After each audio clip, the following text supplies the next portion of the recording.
इसी तरीके से अगर हमें वेलोसिटी निकालनी है तो वेलोसिटी क्या होती है, rate of change of position, rate of change of position, तो इसको हम ऐसे लिख सकते हैं।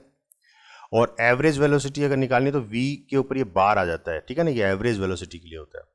तो एवरेज वेलोसिटी, तो ये क्या होगा, rate of change of displacement, तो delta r upon delta t, इसको हम ऐसे लिख सकते हैं, ठीक है ना, क्योंकि delta stands for change, delta जो है चेंज के लिए यूज करते हैं, तो इसको कैसे रीड करोगे आप, चेंज इन पोजीशन, और आर क्या है, पोजीशन बताता है, तो change in position with respect to change in time.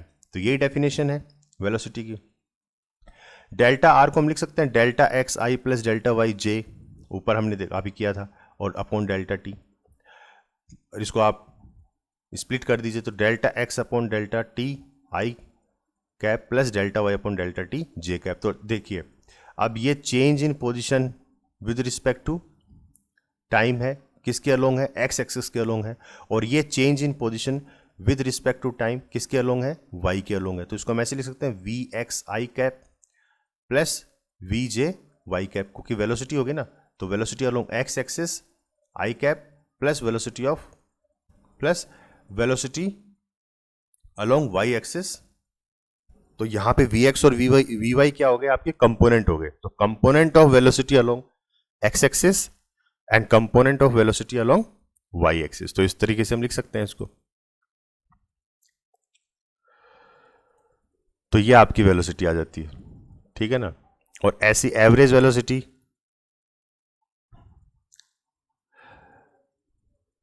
तो एवरेज वेलोसिटी कुछ नहीं है, खाली इसके ऊपर हम बार लगा देंगे तो एवरेज वेलोसिटी बन जाएगी। तो ये तो हो गई रिप्रेजेंटेशन कि वेक्टर फॉर्म में कैसे रिप्रेजेंट कर सकते हैं वेलोसिटी को। अब अगर हमें इसकी मैग्नीट्यूड निकालनी हो तो मैग्नीट्यूड के लिए हम क्या करेंगे, इसको मॉडुलस में डाल दो, और सिंपली हम वेक्टर्स में पढ़ चुके हैं कि इन दोनों का क्या होगा, स्क्वायर करके रूट में इसको स्क्वायर कर देते हैं ना, तो रूट ओवर और इनका स्क्वायर कर देंगे, तो v x square plus v y square. जैसे हमने ए वेक्टर का पढ़ा था, ए इक्वल टू क्या होता है, ए x i plus A Y जे, तो ए की मैग्नीट्यूड हमने कैसी पढ़ी थी, ए एक्स का होल स्क्वायर प्लस ए वाई का होल स्क्वायर, तो सेम वैसे ही है ये, ठीक है ना। तो ये हो गया, ये होगी मैग्नीट्यूड वेलोसिटी की। अब इसकी डायरेक्शन कैसे पता चलेगी, तो डायरेक्शन हम देखते हैं कि डेल्टा आर किसके अलोंग है, तो वो हमारी डायरेक्शन होती है, ठीक है ना। तो it will be in the direction of displacement. तो वेलोसिटी की जो डायरेक्शन होती है वो डायरेक्शन कौन सी होती है, डिस्प्लेसमेंट के अलोंग होती है, ठीक है ना।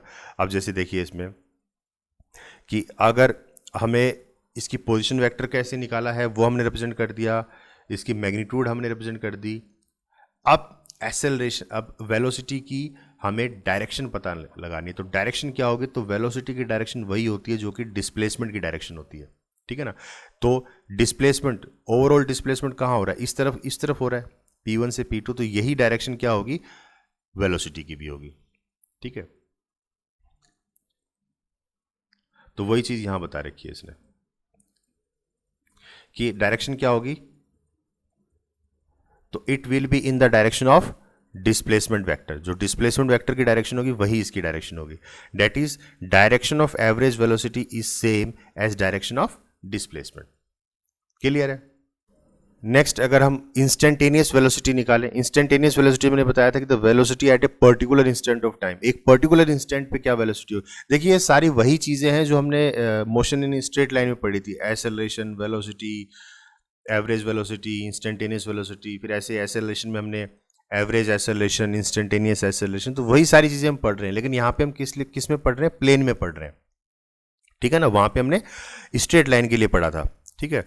तो कुछ ज्यादा फर्क नहीं है, सिर्फ हम यहाँ पे क्या देख रहे हैं कि कैसे हम रिप्रेजेंट करेंगे इन चीजों को, डेफिनेशंस वगैरह सब वही रहेंगी।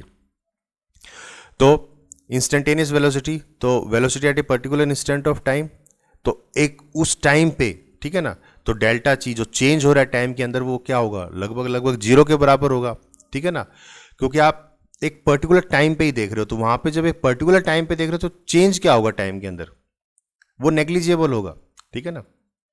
तो इसको रिप्रेजेंट हम ऐसे करते हैं कि एवरेज वेलोसिटी तो क्या होगी, we delta r upon delta t, और इंस्टेंटेनियस वेलोसिटी क्या होगी, तो लिमिट लगा देंगे हम, मतलब एक ऐसा टाइम जो कि जहां पे जो टाइम में जो चेंज हो रहा है वो ना के बराबर हो रहा है, ठीक है ना। तो where change in time tends to zero, तो delta r upon delta t, ठीक है ना। और इसको, इस पूरे को, ये तो लिमिट की फॉर्म में है, इस पूरे को हम डेरिवेटिव फॉर्म में भी लिख सकते हैं, D R upon d T. ये जो पूरा एक्सप्रेशन है एल टी लिमिट के लिए यूज करते हैं, तो limit where change in time tends to 0 delta r upon delta t. So this whole factor can be written in this form also, in derivative form, that is dr upon dt. यानी कि इसको कैसे read करोगे कि derivation of position vector with respect to time. अब इसकी direction क्या होगी, तो डायरेक्शन क्या है इसमें, वही टेंजेंट जो निकलेगा, ठीक है ना, tangent path at the particular point and in the direction of motion. तो वही जो डेल्टा आर होगी, जो चेंज इन पोजीशन की जो डायरेक्शन होगी, वही वेलोसिटी की डायरेक्शन होगी।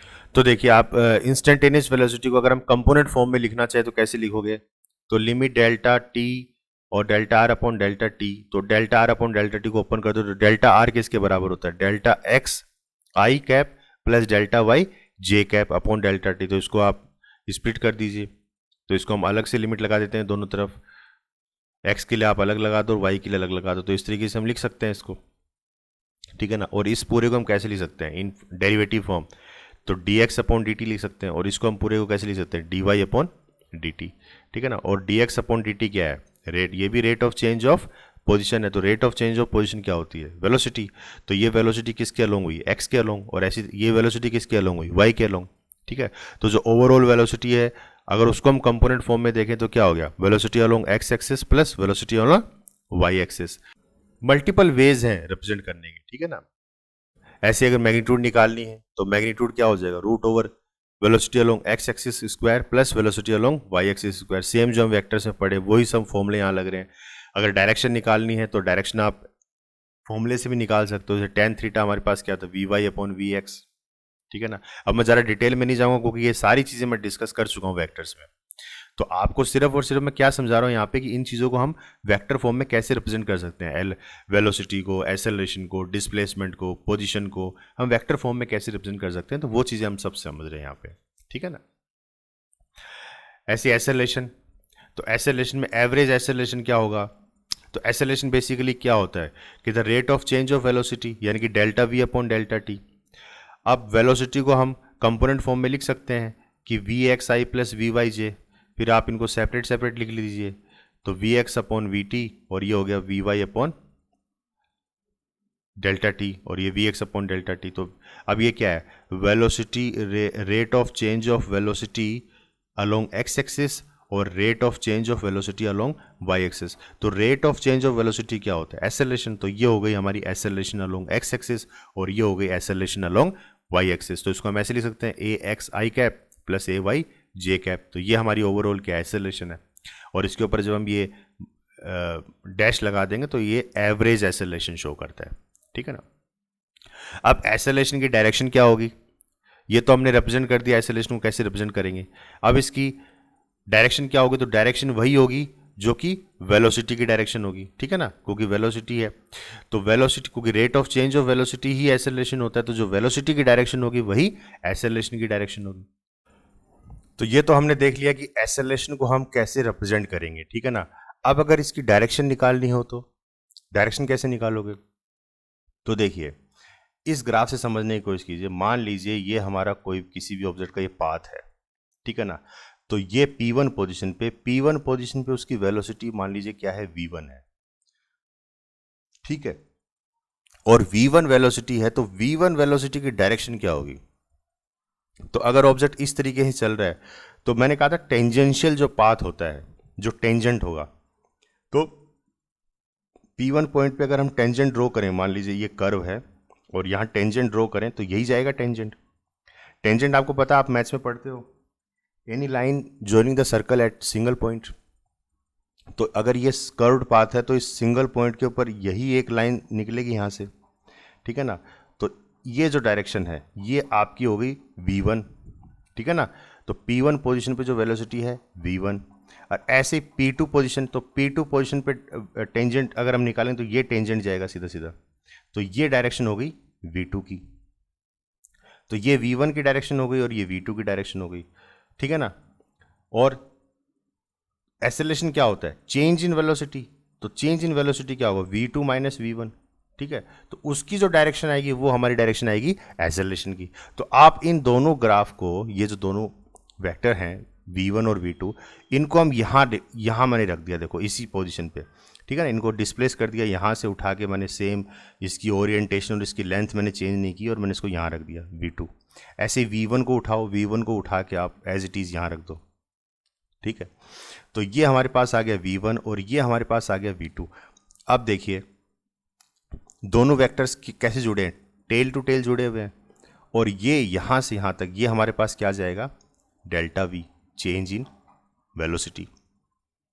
तो देखिए ये दो वेक्टर अगर क्लॉकवाइज हैं, नहीं यहाँ पे क्या है, एंटी क्लॉकवाइज है, तो ये दो वेक्टर v1 और डेल्टा v क्या है, एंटी क्लॉकवाइज हैं। तो जो थर्ड साइड होगी ट्राइंगल की वो क्या होगी, अपोजिट, डेट इज क्लॉकवाइज। तो आप लिख सकते हो कि v1 plus delta v is equal to v2, लिख सकते हैं हम लोग। तो उस हिसाब से फिर डेल्टा v क्या निकलेगा हमारे पास, v2 minus v1, change in position, sorry change in velocity. तो डेल्टा v की डायरेक्शन क्या है, देखो यहाँ पे ये वाली डायरेक्शन है डेल्टा v की। तो जो डेल्टा v की डायरेक्शन होगी, चेंज इन वेलोसिटी की जो डायरेक्शन होगी, वही डायरेक्शन किसकी होगी, एक्सेलरेशन की होगी। तो एक्सेलरेशन की भी डायरेक्शन यही रहेगी। Therefore change in velocity delta v has direction this, यही वाली डायरेक्शन है।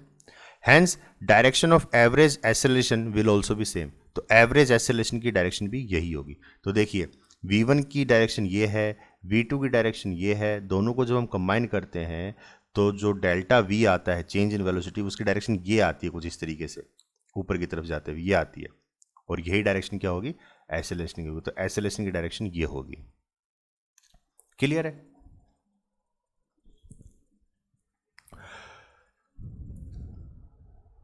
ऐसे फिर नेक्स्ट हमारे पास आता है इंस्टेंटेनियस एक्सेलरेशन। तो acceleration at a particular instant of time, यानी कि पर्टिकुलर इंस्टेंट ऑफ टाइम का मतलब क्या होगा कि ऐसा टाइम जहां पे जो चेंज हो रहा है टाइम के अंदर वो कैसा है, नेग्लिजिबल है, मतलब टेंड्स टू जीरो है। तो it is basically the value of average acceleration where delta t tends to zero, मतलब एवरेज एक्सेलरेशन ही है लेकिन ऐसे टाइम पे जहां पे डेल्टा टी क्या है हमारा, जीरो है, चेंज इन टाइम क्या है, जीरो है।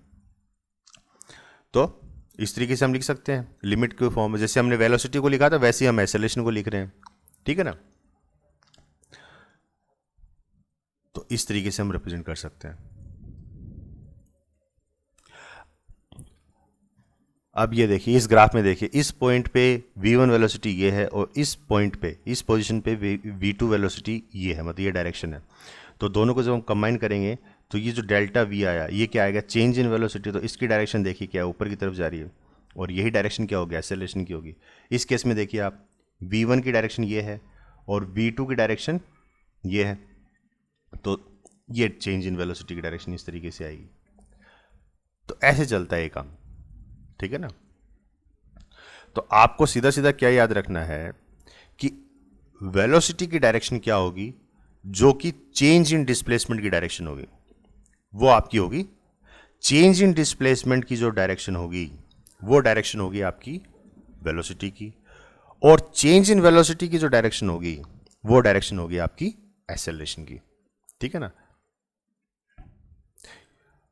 और ये कुछ नया कॉन्सेप्ट नहीं है, मतलब ये फॉर्मूला ही हम यूज कर रहे हैं इसमें, क्योंकि एक्सेलरेशन का फॉर्मूला क्या होता है, change in velocity per unit time या rate of change of velocity. तो चेंज ऑफ वेलोसिटी, तो जो चेंज ऑफ वेलोसिटी की जो डायरेक्शन होगी वही डायरेक्शन एक्सेलरेशन की होगी। ऐसी एक्सेलरेशन सॉरी वेलोसिटी क्या होता है, change in position with respect to time. तो चेंज इन पोजीशन, तो जो डेल्टा आर है, जो चेंज इन पोजीशन है, उसकी जो डायरेक्शन होगी वही डायरेक्शन आपकी क्या होगी, वेलोसिटी की होगी, ठीक है ना। सिंपल सा कॉन्सेप्ट है। ऐसी इंस्टेंटेनियस एक्सेलरेशन को अगर हम कंपोनेंट फॉर्म में लिखें तो आप इसको डेल्टा वी को हम लिख सकते हैं delta v x plus delta v y, मतलब component of velocity along x axis and y axis. फिर आप इसको अलग अलग लिख लीजिए, स्प्लिट कर दिया हमने, तो इस तरीके से हम लिख सकते हैं। अब ये पूरा फैक्टर क्या है, इसको हम डेरिवेटिव फॉर्म में लिखें तो कैसे लिखेंगे, d v x upon d t, और ये हो जाएगा d v y upon d t. तो ये डेरिवेटिव फॉर्म में आ गया। और ये देखिए ये क्या है, rate of change of velocity along x axis. तो rate of change of velocity क्या होता है, एक्सेलरेशन, और अलोंग एक्स एक्सिस तो इसको हम रिप्रेजेंट करेंगे ए एक्स से और इसको हम रिप्रेजेंट करेंगे ए वाई से, ठीक है ना। तो अब देखिए ये एक्सेलरेशन थी और एक्सेलरेशन को हम देखिए in terms of component form रख दिया, acceleration along x axis plus acceleration along y axis. तो हम इसको कंपोनेंट फॉर्म में भी एसेलेशन को इस तरीके से रिप्रेजेंट कर सकते हैं। तो ये तो हमने एसेलेशन को रिप्रेजेंट कर दिया। अब एसेलेशन की अगर मैग्नीट्यूड निकालनी हो तो सिंपल आप वेक्टर फॉर्म लगाइए, इसमें मॉडुलस में डाल दोगे आप इसको, और वैल्यू कैसे निकालोगे, रूट ओवर ए एक्स स्क्वायर प्लस ए वाई स्क्वायर। तो ये आपकी आ जाएगी मैग्नीट्यूड। और डायरेक्शन कैसे निकालोगे, तो टेन थीटा ए वाई अपॉन ए एक्स, ठीक है ना, वही सेम फॉर्मूला यूज करना है। तो ये हो गई हमारी एसेलेशन।